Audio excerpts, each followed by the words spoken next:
නුගේගොඩ නගරයේ කලබලකාරී වීදිවලින් මදක් ඔබ්බට වන්නට නිහඬ වටපිටාවක පිහිටියේ දමහල් නිවස රාත්‍රී අහසයට දිස් වූයේ දැවැන්ත බලකොටුවක් ලෙසිනි. සඳයිලී වැටී දිලිසන එහි තාප්ප සහ විශාල යකඩ ගේට්ටුව පිටතින් බලන අයෙකුට සිතෙන්නේ සියලු සැප සම්පත් පිරි සුරපුරයක් කියාය. නමුත් ඒ ගේට්ටුවෙන් ඇතුළු වූ පසු දැනෙනුයේ අමුතුම ආකාරයේ සීතලකි, පාළුවකි. මේ නිවසේ පදිංචි වී සිටි අමායා වයස අවුරුදු 24ක පමණ වූ රෝමත් යුවතියකි. ඇගේ දැස්වල තිබුණේ දකින ඕනෑම කෙනෙකුගේ හිත නතර කරවන තරම් ගැඹුරු බවකි. එහෙත් විවාහයෙන් වසර 2ක් ගෙවී ගිය තැන ඇගේ ඒ සුන්දර දැස් අග නිතරම ලැඳී තිබුණේ වචනයෙන් විස්තර කළ නොහැකි තනිකමකි. ඒ හරියට රන් කූඩුවක සිරකල කිරිල්ලියක් මෙන් විය. ඇගේ සැමියා වූ කසුන් වයසින් 28ක් වූද නූතන තාක්ෂණික ලෝකයේ අතරමං වූ හුදකලා චරිතයක් විය. ඔහු මෘදුකාංගී ඉංජිනේරුවරයෙකි. ඔහු නිවසේ සිටියද ඔහුගේ මනස තිබුණේ මේ බිත්ති හතරෙන් සතපුම් දහස් ගණනක් ඈත අන්තර්ජාල ලෝකයකය. නිවසේ තිබෙන සෑම විනාඩියකම ඔහුගේ දැස් අලවී තිබුණේ ජංගම දුරකථනයේ තිරය මත හෝ පරිගණක තිරය මතය. කසුන් අදලේද කන්න මොනවද විශේෂ දෙයක් හදන්නද? අමායා කාමරයේ දොරකඩ සිට ඉතා ආදරයෙන් ඇසුවාය. ඇය ඇඳ සිටි කසුන් කැමතිම පාට වූ නී පැහැති රාත්‍රී ඇඳුමකි. ඕන එකක්. මට කරදර කරන්න එපා මායා. මේ මැච් එක ඉවර වෙනකම් ඉන්න. කසුන් දැස් සෝබාගෙන සිටි ජංගම දුරකථනයෙන් දැස් ඉවතට නොගෙනම පිළිතුරු දුන්නය. ඔහුගේ කනට සවිකර තිබූ හෙඩ්සෙට් එක නිසා අමායාගේ හඬ ඔහුට ඇසුනේ ඈතින් එන බාධාවක් ලෙසිනි. ඔහු ඈ දෙස බැලුවේවත් නැත. අමායා දීර්ඝ සුසුමක් හෙළුවාය. ඒ සුසුම වායුගෝලයට මුසු වී නොපෙනී ගියාසේම ඇගේ හැඟීම්ද මේ සීතල බිත්ති අතර දිය වී යන බව ඇයට දැනිනි. ඇය හිස බිමට නමාගෙන පරිපල බැස පාලමාලයට ආවාය. මේ නිවස තුල ඇය නිකම් සෙවණැල්ලක් පමණි. ඉවුම් පිහුම් කරන, ගෙවල් අස් කරන හුස්ම ගන්නා යන්ත්‍රයකි. රාත්‍රියේද ඔවුන් එකමෙන්දී නිදාගත්තද ඔවුන් අතර වූයේ මහා ප්‍රාකාරයකි. කසුන් නින්දට එන්නේ අමායා තද නින්දට වැටුණ පසුවය. උදෑසන අවදි වන විට ඔහු යලිත් ඔහුගේ ඩිජිටල් ලෝකය. ඒත් මේ නිහඬ කාන්තාරේ තවත් එක් ජීවයක් විය. ඒ සේනකය. කසුන්ගේ පියා වූ 50 හැවිරිදි සේනක බිරිඳ මිය ගියද තවමත් ජීවිතය දෙස සුබවාදීව බලන පෞරුෂයක් ඇති මිනිසෙකි. විශ්‍රාමික හමුදා නිලධාරියෙකු වූ ඔහුගේ සිරුර තවමත් ඍජුය, ශක්තිමත්ය. ඔහුගේ දැස්වල තිබුණේ තරුණ පිරිමියෙකුටවත් නැති තියුණු බවකි. අලු පැහැ ගැන්වීගෙන එන ඔහුගේ හිසකෙස් ඔහු දෙගෙන දුන්නේ ගාම්භීර පෙනමකි. කසුන් මෙන් නොව සේනක නිවස ගැනත් අමායාගේ වෙනස්වීම් ගැනත් දැඩි විමසිල්ලෙන් සිටියේය. ඔහු අමායා දෙස බැලුවේ නිකම්ම ලේලියක දෙස බලනවාට වඩා ගැඹුරු අනුකම්පාවකිනි.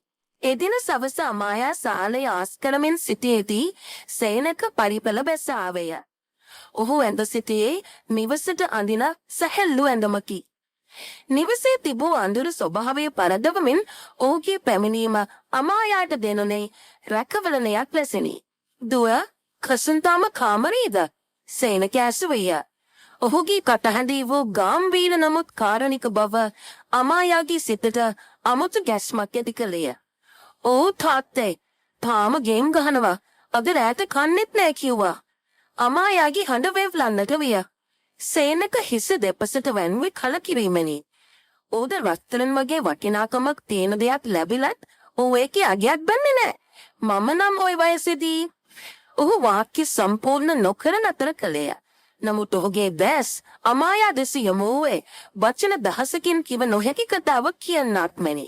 ඒ බැලම තුළ තිබුණේ හුදු පීකුගේ සෙනෙහස පමණක් නොවේ. පරව යන්නට නොදී මල රැකගන්නට වෙලදරන උයන් පල්ලෙකුගේ ආසාවයි. අමායාට ඒ බැල්ම හමුවේ නුපුරුදු උණුසුමක් දැනුනි. තමන්ව කාන්තාවක් ලෙස හැඟීම් දැනීම ඇති මිනිසෙක් ලෙස දකින පිරිමේක් මේ ගෙදර ඉන්නව නේද යන හැඟීම ඇගේ හිතේ යටපත් වී තිබූ බලාපොරොත්තු දල්වාලිය. සතියන්තේ එළඹියේ මහා ධාරානිපාත වර්ෂාවක්ද සමගිනි. සවස සිටම අහස කළු කර තිබූ අතර රාත්‍රී 8 වෙන විට මුළු ප්‍රදේශයම ගිගුරුම් සහිත වැස්සෙන් වැසී ගියේය. අහස දෙබෑ කළමින් නැකුණු අකුණු හඬත් සමගම මුළු නිවසම අඳුරේ ගිලී ගියේ විදුලිය විසන්දිවීමනි.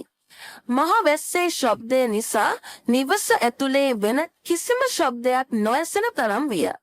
ශික් බැටරිත් නෑ. උඩුමහලේ සිට කසුන් කෑ ගැසෙනු ඇසිනි. අමායා ඉක්මනට ඉටිපන්දමක් ගෙන්නකෝ. අමායා අඳුරේම අතපතගා කුස්සියට ගියේ ඉටිපන්දම් සොයා ගැනීමටය. ඇය ලයිටරේ දෙස ඉටිපන්දමක් දැල්වා ගත්තාය. කුඩා ගිනිසිලුවෙන් නැගුණු අඳුරු කහ පැහැති එළිය කුස්සියේ බෙත්ති මත විකෘති වූ සෙවණැලි මවා පෑවේය. ඒ එළියෙන් ඇගේ මුහුණේ තිබූ බිය සහ තනිකම මනාව දිස්විය. එකවරම අමායාට දෙනුනේ Taman පිටුපසින් කවුරුන් හෝ සිටින බවයි. ඇය තිගෙස්සී හැරී බැලුවාය. ඒ සේනකය. ඉටිපන්දම් එළියෙන් ඔහුගේ මුහුණේ ඇති දැඩි බව තවත් තීව්‍රව පෙනුනි. ඔහුගේ දැස් දැල්වෙන ඉටිපන්දම් එළියට වඩා දීප්තිමත්ව බබලමින් තිබුණි. බය වුණා දුදුවේ ඔහු ඊටම පහත් හදින් ඇසුවේය. වැස්සේ ഘോഷාව පරදවා අයට ඇසෙන්නද නම් ඔහුට අය වෙත බොහෝ සමීප වීමට සිදුවිය. ටිකක් තාත්තේ මම මේ කසුන්ට ඉටිපන්දමක් දෙන්න හදුවේ. ඕද ඕන නම් ඇවිත් ගනිද්දෙන්. ඔයා මෙතන තේ එකක් හදන්න. මට හරි සීතලයි. සේනක පැවසුවේ අමායාගේ දැස් මග නොහැරම බලාගෙනය. අමායා වෙවුණ දෑතින් තේ වතුර ලිප තැබුවාය. සේනක අසලින්ම මේසයට හේතු වී බලා සිටියේය. ඉටිපන්දම් එළියෙන් අමායාගේ සිරුරේ හැඩතල බිත්තිය මත සෙවණැල්ලක් ලෙස ඇඳී තිබුණි. සේනක නිහඬව ඒ සෙවණැල්ල දෙස බලා සිටියේ ගැඹුරු කල්පනාවක නිග්මග්නවය. තේ එක සාදා අමායා ඕට දිගු කළාය. ඔහු තේ කෝප්පේ ගන්නා විට අහම්බෙන් මෙන් නොව ඕනෑකමින්ම ඔහුගේ ඇඟිලි අමායාගේ ඇඟිලි වල ස්පර්ශ විය. ඒ මොහොතේ අමායාට විදුලිය කොටන්නක් මෙන් දැනුනි. ඒ ස්පර්ශය තුල තිබුණේ සීතල දවසේ උණුසුම පමණක් නොවේ. වසර ගණනාවක් තිස්සේ අයට අහිමි වී තිබූ රැකවරණයකි. ඇය අතට ගැනීමට හැදුවද සේනක තත්පර කිහිපයක් අගේ අත අල්ලාගෙන සිටියේය. අමායා ඔහු කුඳුල්ලේය. කසුන් හරි මෝඩෙක්. මේ වගේ වටිනා මැණිකක් අඳලා තියලා ඌ ෆෝන් එකක් දිහා බලන් ඉන්නවා. මම කවදාවත් මගේ මැණිකට අඳලා එන්න දෙන්නේ නැහැ.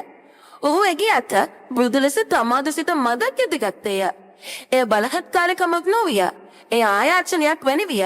අමායාගේ හදවත වේගයෙන් ගැහෙන්නට විය. උඩු මහලේ කසුන් සිටින බව ඇය දනී. නමුත් මේ ඝන අඳුරසාර ഘോഷාකාරී වැස්ස ඔවුන්ව ලෝකයෙන් වසන් කළ ඇති බවක් ඇයට දැනුනි. තාත්තේ කසුන් නෙනයි. ඇය මිමින් වාය. නමුත් ඇගේ දැස්වල තිබුණේ ඇයදීමක් නොව තමන්ව තේරුම්ගත් කෙනෙකු ඉදිරියේ ඇති වූ සංවේදී බවයි.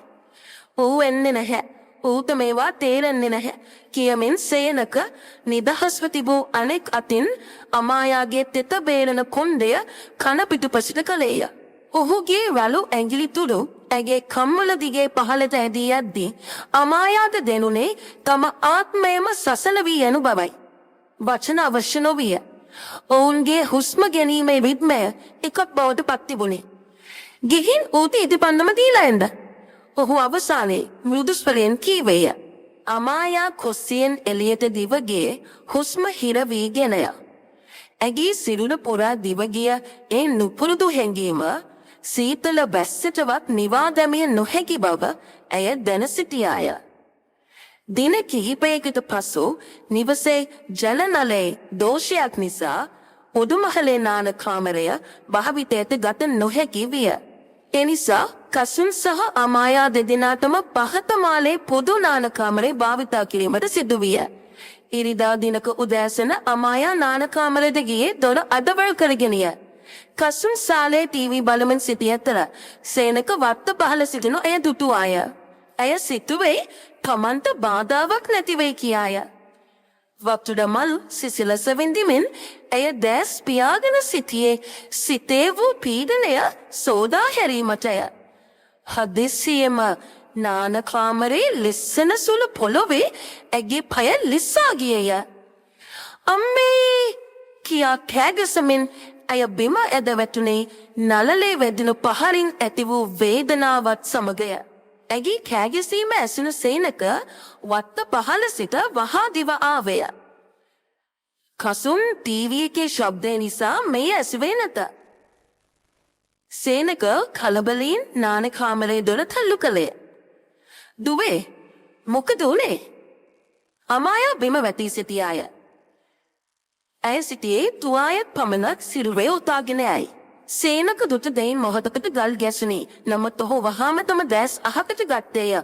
ඔහුගේ සිතේ ඇති වූ හැඟීම් පාලනය කර ගනිමින් ඔහු වහාම බෙට්ටියේ තිබූ විශාල මානක බායගෙන ඇය වෙත විසි කළේය. ඉක්මනට ඕක දාගන්න දුවේ. ඔහු ආක බලාගෙනම කීවේය. අමායා වේදනාවෙන් සහ ලැජ්ජාවෙන් යුතුව කබාය පොළවා ගත්තාය. ඇයට නැගිටීමට නොහැකි විය. සේනක වහා ඇය ළඟට පැමිණ ඇයව ඔසවා ගත්තේය. ඒ මොහොතේ ඔවුන් සිටියේ ඉතා සමීපවය. තෙත බේරන අමායාගේ සිරුරේ සීතලත් සේනකගේ සිරුරේ උණුසුමත් එකට මුසු විය. කසුන් අමායා කෙඳිරි ගෑවාය. ඕත ඇහෙන්නේ නැහැ. බය වෙන්න එපා. මම ඉන්නවනේ. සේනකයව ඔසවාගෙන නාන කාමරෙන් එළියට විත් පුටුවක වාඩි කළේය. ඔහු ඇගේ නළලේ අතිවූ තුවාලය පරීක්ෂා කළේය. ඔහුගේ දෑත්වල තිබුණේ පියකුගේ ආරක්ෂාවද නැතහොත් පෙම්වතිකුගේ ආදරයද යන්න වෙන් කර හඳුනාගත නොහැකි විය. ඔහු ඇගේ මුහුණ දෑතින්ම අල්ලා පරිස්සම් වෙන්න දුවේ. ඔයාට මොනවා හරි වුණොත් මම කොහොමද ඉන්නේ? යැයි ඇසුවේය. ඒ වචන දෙක අමායාගේ හදවත පසාරු කරගෙන ගියේය. කසුන්නම් මසන්නේ බේතක් ගාගන්න ගියා පමණි. නමුත් මේ මිනිසා තමන් වෙනුවෙන් කැළඹී ඇත. අමායා සේනක දෙස බැලුවේ කෘතවේදී දැසකිනි. ඒ බැල්ම තුළ ස්තුතියි යන්නට වඩා ගැඹුරු යමක් ලියවී තිබුණි. මාසයකට පමණ පසු අමායාට තද උණක් ගැනුණි. ඇය දින දෙකක් ඇඳට වී සිටියාය. කසුන් උදේම ඇවිත් බෙහෙතක් ගනින් මට අද ඔෆිස් එකේ මීටින් එකක් රැවලා එන්නේ කියා පිටව ගියේ. ඇගේ හිස අතගා බලන්නේවත් නැතිවය. අමායාගේ දැස් කඳුලෙන් පිරුණේ කායික වේදනාවටත් වඩා සැමියාගේ නොසලකිල්ල නිසාය. දහවල් වන විට ඇගේ වුණ වැඩි විය. කාමරේ දොර ඇරගෙන සේනක ඇතුළට ආවේ දුම් දමන කොත්තමල්ලි එකක් දරගෙනය. කෝ බලන්න. සේනක ඇඳේ පැත්තකින් වාඩි වී ඇගේ නළලට අත තිබ්බේය. අම්මෝ ගිනිගුරක් වගේනි. ඔහු අයට බලින්ම කොත්තමල්ලි ටික පෙව්වේය. ඉන්පසු ඔහුත් රෙදි කැබැල්ලක් ගෙන ඇගේ උනෙන් රත් වූ මුහුණ සහ නළල පිස දැමුවේය. පියෙකු දරුවෙකුට කරන සාත්තුවක් ලෙස පටන් ගත් මෙය ක්‍රමෙන් හැඟීම් බර මුහුදක් බවට පත්විය. ඔහු ඇගේ නළල මත තෙත රෙදි කැබැල්ල තබා ඇඳ වෙත්තමද හිස තබාගෙන ඇය දෙස බලා සිටියේය. කසුන් ආදරය කරන්න දන්නේ නැහැ. මම හිතිය මම මගේ බිරිඳට මෙහෙම දුක් විඳින්න දෙන්නේ නැහැ. සේනක තමාටම කියා ගන්නාක් මෙන් මෙමනුවේය. අමායා අදනින්දේ සිට ඔහුගේ අතක් අල්ලා ගත්තාය. තාත්තේ මාව දාලා යන්න එපා. ඇය උණ විකාරයෙන් මෙන් කීවාය. සේනක ඇගේ අත තදින් අල්ලා ගත්තේය. මම යන්නේ නෑ. මම මැරෙනකම්ම ඔය ළඟ ඉන්නවා. ඔහු එදා දවස පුරාම ඇය ළඟ රැඳී සිටියේය. ඇයට කෑම කැව්වේය. ඇය නින්නට වැටෙනතුරු අගේ හිස අතගාවේය. ඒ ස්පර්ශය තුළ තිබුණේ රාගය නොව ඊට වඩා බලවත් වූ ආත්මීය බැඳීමකි. කසුන්ගෙන් නොලබෙන ඒ ආදරය සහ රැකවරණය හමුවේ අමායාගේ හිත සේනක ඉදිරියේ දිය වී ගියේය. එදා රාත්‍රියේ කසුන් ගෙදර එන විට අමායා සොයන් නිදා සිටි අතර සේනක සාලේ පුටුවක නින්දට වැටී සිටියේය. ඔවුන් අතර ගොඩනැගෙමින් තිබුණේ වචනයෙන් විස්තර කළ නොහැකි සමාජයට තේරුම් ගත නොහැකි බැඳීමකි. දිනක් සවස අමායා මෙදුලේ වෙඩි වලතේ වෙඩි දමමින් සිටියාය. එදින පරිසරය ඉතා රෝමත් විය. තද සුළඟක් හමමින් තිබුණි. ඇය ඇඳ සිටි දිගු සාය සුළඟට හසු වී එහා මෙහා වන්නට විය. ඇගේ දිගු කෙස් කලඹ සුළඟේ පාවී ගොස් මෝන වසාගත්තේය. සේනක ආලෙන්දේ පුටුවක වාඩි වී පත්තරයක් බලමින් සිටියද ඔහුගේ දැස් තිබුණේ අමායා දෙසය. සුළඟ සමග පොරබදන අයද සොහු බලා සිටි චිත්‍රයක් දෙස බලන්නක් මෙනි. අමායා දුටුව සේනක තමා දෙස ඇසිපිය නොහෙළ බලා සිටින බව. වෙනදාට නම් ඇය ඉක්මනින් ඇඳුම් සකස් කරගනී. නමුත් අද ඇය එසේ කළේ නැත. ඇය සුළඟට ඉඩ හැරියාය. ඇයට අවශ්‍ය වූයේ සේනකගේ අවධානය තමා වෙතම රඳවා ගැනීමටය. සේනක පුටුවෙන් නැගිට ඇය වෙත ආවය. ඔහු ඇය ඇසලටම පැමිණිය. හුළඟ වැඩි නේද? ඔහු ඇසුවේය. "ඕ, වැඩි ටික අහුවෙන්නෙත් නෑ." ඇය සිනාසුනාය. ඒ සිනහව තුළ ආරාධනාව ගැබ්ව තිබුණි. ඔවුන් සිටියේ තාප්පේට මුවාවී නිසා පාරට පෙනුනේ නැත. සේනක ඇගේ මුහුණට වැටුණු කෙස් රොදක් අතින් ඉවත් කළේය. ඔහුගේ ඇඟිලි ඇගේ කම්මුලේ වැදුනි. "ඔයා හරි ලස්සනයි අමායා. මේ මල් වගේම." අමායා බිම බලා ගත්තාය. "ලස්සන වුණාට වැඩක් නැණි තාත්තේ. කවුරුත් දකින්නේ නැත්තම්." "මම දකිනවා." සේනකගේ හඬ ගැඹුරු විය. "මම හැමදාම දකිනවා." ඔවුන් දෙදෙනා මොහොතක් එකිනෙකාගේ දැස් දෙස බලා සිටියහ. ඒ බැල්ම තුළ තිබුණේ වචන කෝටියකින් කිව නොහැකි කතාවකි. අමායාට සිතුනේ මේ මොහොතේ කාලය නතර වුණා නම් කියාය. කිසිදු ශාරීරික එක්වීමකින් තොරව වුවද ඔවුන්ගේ ආත්මයන් එකිනෙකා වැළඳගෙන අවසන් බව ඒ සුළඟ පවා දැන සිටියේය. සෙනසුරාදා රාත්‍රියයි. කසොන් නිවසේ සිටියේය. ඔහු ක්‍රිකට් මැච් එකක් බලමින් සිටියේදී බියර් වීදුරු කිරිපයක්ම පානය කර හොඳටම විලිවී සෝෆා එක මතම නින්දට වැටුණි. ටීවී එකේ ഘോഷාකාරී ශබ්දය තවමත් ඇසී. අමායා වතුර එකක් බීමට සාලේට ආවාය. සේනකද එතනට පැමිණ සිටියේය.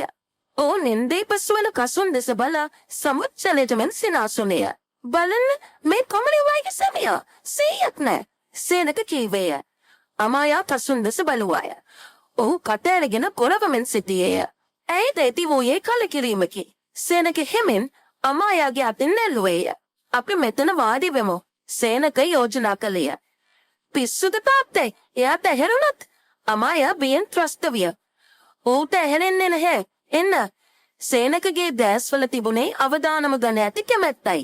ඔහු අමායාව සෝෆා එකේ අනිත් කෙළවරේ කසුන්ට මැද ඈතින් වාඩි කරවා ගත්තේය.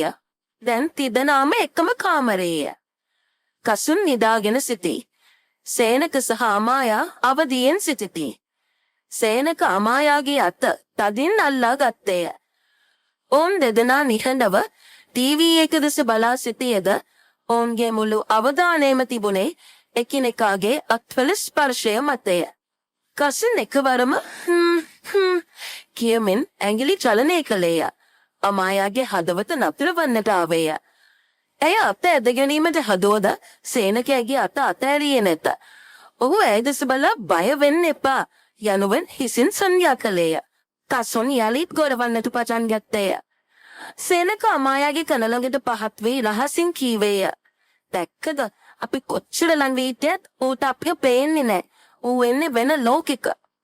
එතන තම සැමියා සිහියක් නැතිව නිදා සිටින විට ඔහුගේ පියාගේ අතේ උණුසුම විඳිමින් අමායා ගත කළේ ඒ මොහොත ඇගේ ජීවිතයේ වඩාත්ම ත්‍රාසජනක අත්දැකීම විය. ඒ වරදක් බල ඇගේ සිත කීවද හදවත එය ප්‍රතික්ෂේප කළේය. පසු දිනක දහවල් කාලේ කසුන් නොමැති විටක සේනක අමායාට ඔහුගේ කාමරයට එන්නේ කීවේය. ඔහු පැරණි ඡායාරූප ඇල්බමයක් ඇයට පෙන්වීය. "මේ බලන්න දුවේ, මම තරුණ කාලේ. මමත් හරියට කසුන් වගේමයි නේද?" අමායා පින්තූර දෙස බැලුවාය. සේනක තරුණ කාලේ ඉතා කඩවසම්ය. නිල ඇඳුමින් සැරසී සිටින ඔහු දෙස බලන විට අමායාට පුදුම හිතුණි. "ඕ තාත්තේ, ඊත් කසුන්ට වඩා ලොකු පෞරුෂයෙක් තාත්තට තිබිලා තියෙනවා." සේනක සිනාසුනය. "රූපේ විතරයි සමාන. මම කවදාවත් මගේ බිරිඳට අඩුවක් කළේ නෑ. මම දන්නවා ගැහණියකගේ හිත පිරෙන්න නම් මොනවද ඕන කියලා. ආදරය, ගෞරවය, රැකවරණය මේව නැතුව ගැහණියක් මලක් වගේ පරවෙලා යනවා." ඔහු ඇල්බමේ පසකින් තැබුවේය. කාමරේ ජනේල වසා දමා තිබූ නිසා යාන්තම් මන්දිරක් පැවතුණි.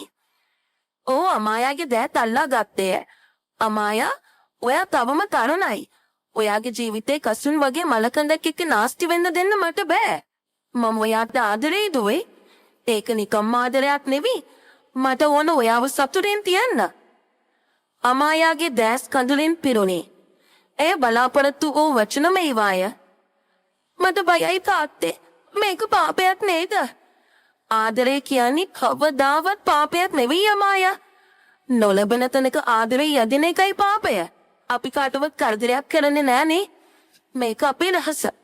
සේනකැගේ නලල සිප ගත්තේය. අමායා විරුද්ධ වූයේ නැත.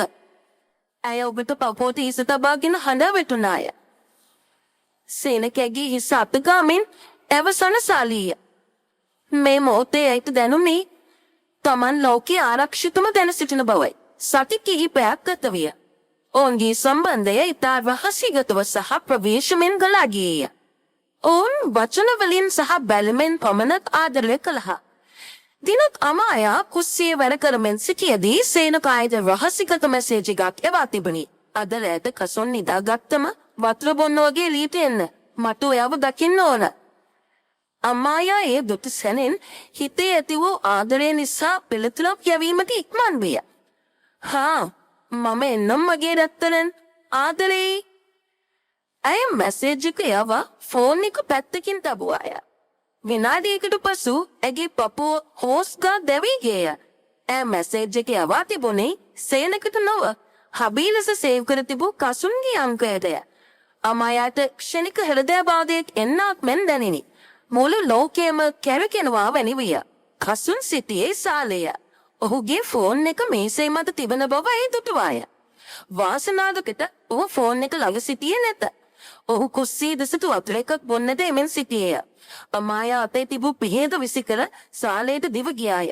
කසුන් ඒ වෙන විටත් ෆෝන් එක අතට ගැනීමට සැරසෙයි. මැසේජ් එකේ නොටිෆිකේෂන් එක තිරය මත දැල්වී තිබුණි. කසුන් අමායා ජැගිසුවාය. කසුන් ගැස්සී බැලුවය. මොකද යකෝ කෑ ගහන්නේ? යක්ෂෙක් දැක්කද? අනේ මගේ ෆෝන් එකේ ඩේටා ඉවරයි. මට ඔයාගේ ෆෝන් එකෙන් පොඩි කෝල් එකක් ගන්න දීකෝ. අම්මට ගන්න හදිසියක්. ඇය බොරුවක් ගෙතුවාය. ඇගේ හුස්ම වැටෙන වේගය ඇය තම පාලනය කරගත නොහැකි විය. ඉතින් මගේ ෆෝන් එක ගන්න කෑ ගහන්න ඕනද? ඔහොම ඉන්න මම ලොක්ක කැමර දෙන්නම්. කසුන් ෆෝන් එක අතට ගත්තේය. අමායාගේ පපුව නතර වුණා වැනි විය. ඔහු දැන් ඒක දකීවි. නෑ මමම අරගන්න. මට පාස්වර්ඩ් එක දන්නවනේ. අමායා කසුන්ගේ අතින් ෆෝන් එක උදුරා ගත්තාය. ඇය වෙවුලන දෑතින් ෆෝන් එක ගෙන ඉක්මනින්ම තමා එවූ මැසේජ් එක ඩිලීට් කළාය. For everyone. එය මැකෙනතුරු එය හුස්ම ගත්තේ නැත. මොකද අමායා ඔයාට වෙලා තියෙන්නේ? අත් දෙකත් වියුලනවා. කසුන් නැස්වේ පුදුමනේ. මම බය වුණා අම්මට සනීප නැහැ කිව්වම. ඒ කෙසේ හෝ බොරුව පවසා ෆෝන් එක කන තබාගෙන එතනින් ඉවත් වූවාය. ඇය ආපසු හැරී බලන විට සේනක පඩිපෙළ උඩ සිට මේ දෙස බලා සිටියේ බියෙන් ගල් වීගෙනය. සිදු වූ දේ ඔහුද තේරුම් ගොස් තිබුණි. ඔවුන් දෙදෙනාම දැන සිටියා තමන් මේ සෙල්ලම් කරන්නේ මහා ගිනි කන්දක් මත බව. එදා රාත්‍රියේ ආහාර මේසේදී තිදෙනාම නිහඬව ආහාර ගත්හ. කසුන් සුපුරුදු පරිදි ෆෝන් එකේය. අමායාට බත් ඇටයක්වත් ගිල ගැනීමට නොහැකි විය. සේනක සහ අමායා විටින් විට හොරෙන් දැස් හුවමාරු කරගත්හ. අද සිදු වූ අත්වැරැද්ද නිසා ඔවුන් තවත් ප්‍රවේශම් විය යුතු බව දෙදෙනාටම තේරුම් ගොස් තිබුණි. කෑමකා අවසානයේ අමායා පිඟන් සෝදමින් සිටියාය. කසුන් කාමරයට ගොස් දොර වසා ගත්තේය.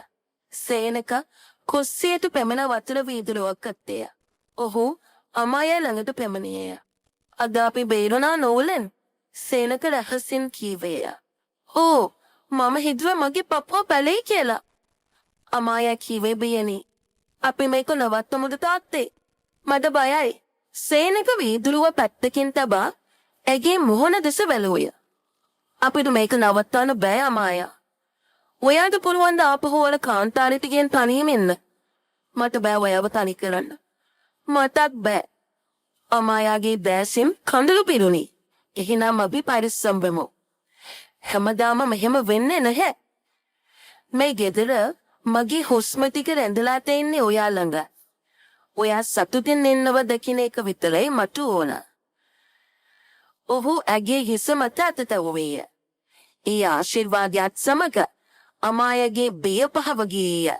ඔවුන් දන්නවා මේ සමාජ සම්මතයට පටහැනි බව. ලෝකය මෙය වරදක් ලෙස දකින බව. නමුත් තමාගේම ලෝකයේ අතරමං වූ සැමියෙකු නිසා අසරණ වූ ගැහැණියකට රැකවරණය සහ ආදරය ලැබුණේ ඔහු ගැනි. කසුන් තම ඩිජිටල් ලෝකයේ තුල තනි වී සිටින තාක්කල් සේනක සහ අමායා ඔවුන්ගේම රහසිගත ලෝකයක සෙවනලි අතර ජීවත් වීමට තීරණය කළහ. ඒ පිටතට නොපෙනෙන එහෙත් ගිනි පුපුරක් මෙන් හදවත තුල දැවෙන රහසක් විය. රාත්‍රිය උදාවන විට නිවසේ විදුලි පහන් නිවී ගිය පසු අඳුර ඔවුන්ගේ එකම මිත්‍රා විය.